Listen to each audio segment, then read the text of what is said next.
Começa com Best e não se encabule de você começar com pouco. Você precisa dar o primeiro passo.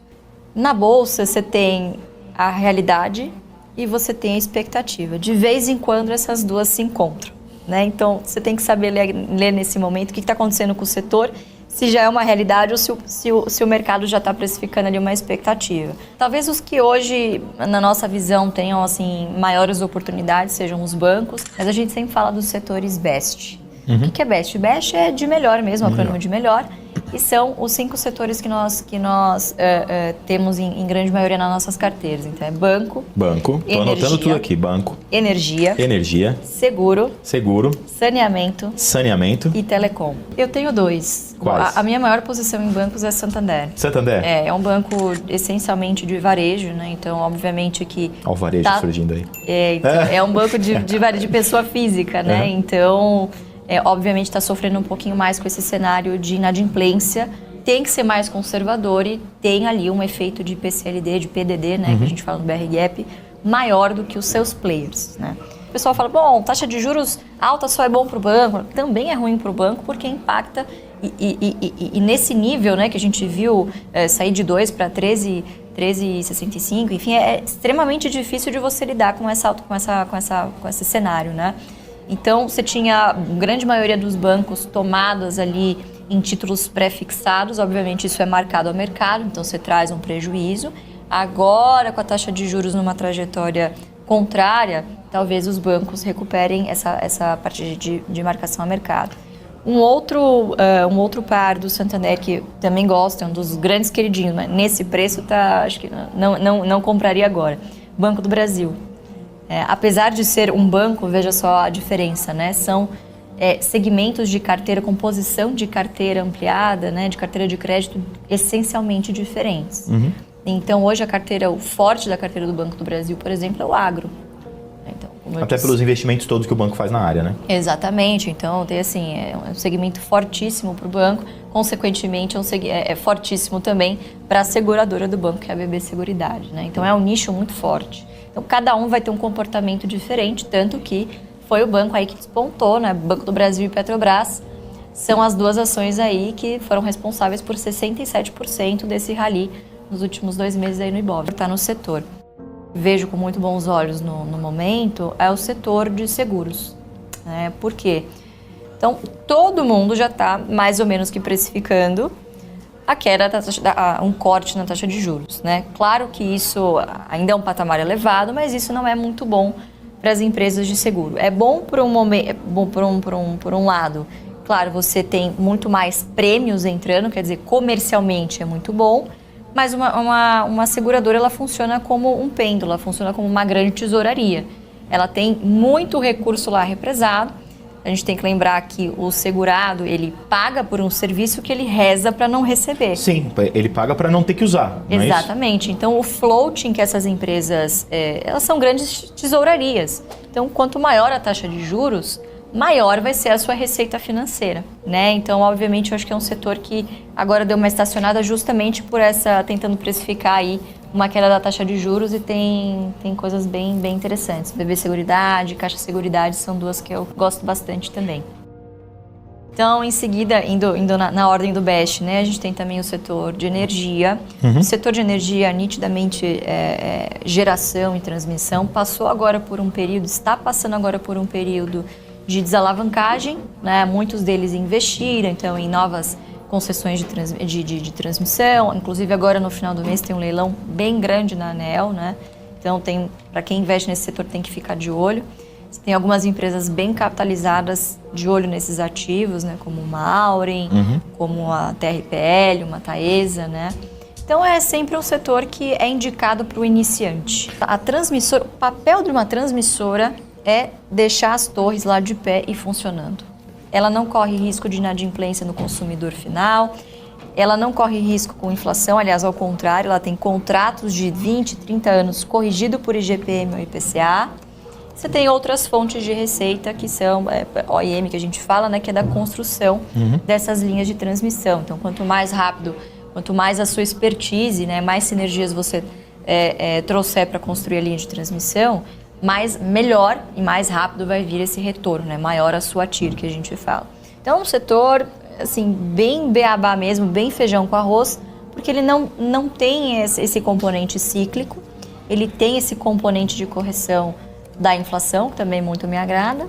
E terceiro, ele é um setor extremamente defensivo, então quer dizer, a bolsa sobe muito, ele vai lá subindo devagar e sempre. A bolsa cai pra caramba, ele vai lá, cai um pouquinho ou até se mantém estável, né? Então, para quem está começando e tem um pouco de medo dessa grande volatilidade que o nosso mercado tem, pode ser um bom ponto de contato, né? Só para concluir de energia, né? Talvez essas boas empresas passem por um ciclo muito forte de investimento nesse curto prazo.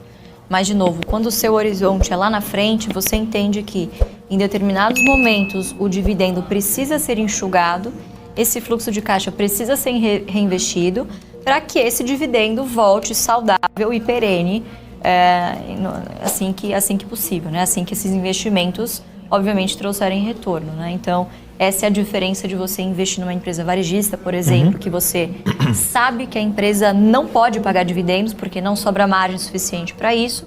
É a diferença de você investir numa empresa que gera fluxo de caixa suficiente para reinvestir e para remunerar bem o seu acionista. Gerar dividendo. Né? Exatamente. Né? Continuando no seu BEST, temos seguro, saneamento e telecom. Eu acho que do BEST, esses 3 primeiros setores são os que valem a pena o pessoal se debruçar nesse momento. Acho que tem valuations bem atrativos, né? Saneamento também é um setor que eu acho que está difícil de fazer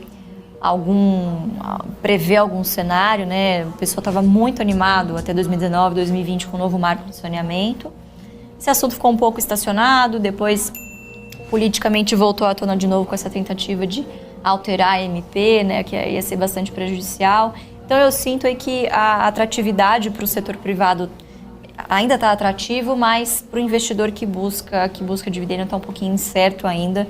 Eu gostaria de ver um pouquinho de mais margem de segurança para voltar. Eu acho que olhando para a Telecom hoje, um dos grandes gargalos, você tem praticamente 2 opções, né, excluindo o Oi, que é o patinho feio, né, tá em recuperação judicial, enfim, obviamente a gente nem entra aqui nesse escopo. Então você tem basicamente Vivo e TIM, né, alguns outros players menores, mas de big players você tem só esses 2, então às vezes você fica um pouco refém ali de alguns PLs não muito atrativos. Vou ter que perguntar isso, senão o pessoal que me mata. Vivo ou TIM?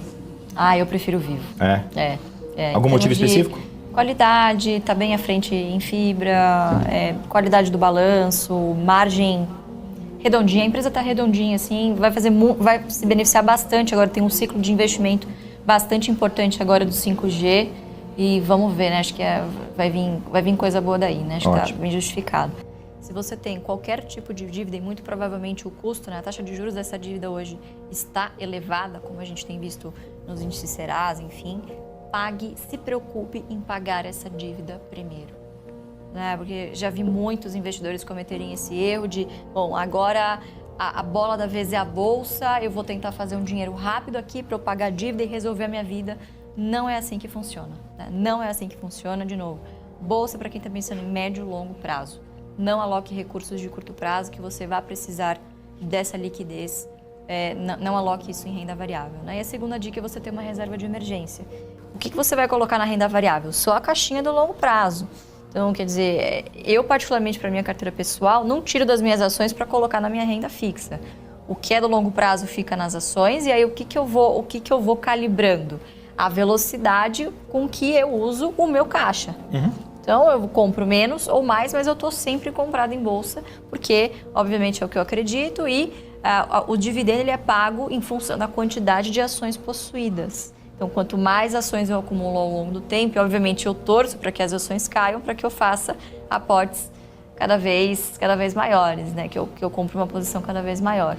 Eu tenho hoje 15% em renda fixa. Só 15% em renda fixa? Eu ainda acho muito. Você acha muito ainda? Eu acho Tem muito. gente ouvindo 15% falando, não, só 15% você acha muito ainda? 15% eu acho muito. Geralmente, uma normalidade eu deixo entre 5% e 7% em renda fixa. Tirando reserva de emergência. A gente, na nossa estratégia, usa a renda fixa ao nosso favor, e agora isso está muito favorável para isso, para de vez em quando fazer ali uma reserva de oportunidade, que é o que eu chamo, né? Então, quer dizer, eu uso esse fluxo de dividendos que eu acabei não reinvestindo, porque os preços acabaram sumindo um pouco, né, mais do que eu gostaria, e eu deixo essa reserva de oportunidade na renda fixa, pronta ali, como a gente brinca, para o jacaré abocanhar boas oportunidades da bolsa.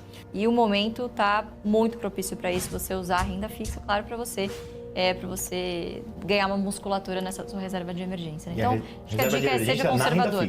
Na renda fixa, 100% renda fixa. Por quê? Você tem que investir por objetivo, não no que está rendendo mais no momento. Depois que você aloca isso em caixinhas, em objetivos para esses recursos, aí sim você vai buscar as melhores opções de produtos que se adequam às características que você está buscando.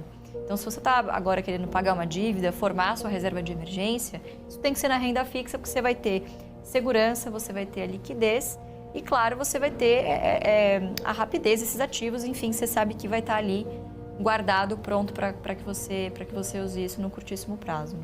Boa parte do que a gente está vendo hoje no mercado é, de fato, fluxo. Né? Como a gente brinca contra fluxo, não há argumento. Então, tô esperando para ver um pouquinho como que os investidores vão se comportar. Agora, o que vai ditar esse comportamento é, de fato, taxa de juro real. Por enquanto, a gente tem uma das taxas de juros reais, uma das mais atrativas do mundo. Outra coisa que temos que aguardar é como que o Fed vai se comportar daqui para frente. Né? Se essa taxa de juros subir além do esperado, claro que a gente sai um pouquinho prejudicado nessa conta. Né? Então, o estrangeiro vai preferir sempre a segurança do mercado americano do que a dos mercados emergentes. Também depende do comportamento nosso comportamento do lado fiscal. Né? Então, por enquanto, como eu disse, o mercado ele é feito de expectativa. Uhum. Não vou dar uma opinião aqui se o governo está bom ou não, mas a verdade é que está muito menos catastrófico do que se esperava, do que se tinha no cenário do final do ano passado. Né? Então, quer dizer, a gente tinha um cenário muito mais pessimista para exterior no final do ano, né? Logo depois das eleições. Então, você tinha uma possível recessão nos Estados Unidos, você tem ainda a questão em andamento da guerra Rússia-Ucrânia e você tinha também latente a crise energética na Europa. Tudo se desenvolveu para não ser tão catastrófico como a gente estava imaginando. Então, agora é ver o que vai acontecer. Eu acho que o grande driver mesmo, o trigger, vai ser como que vai se comportar a taxa de juros americana. E no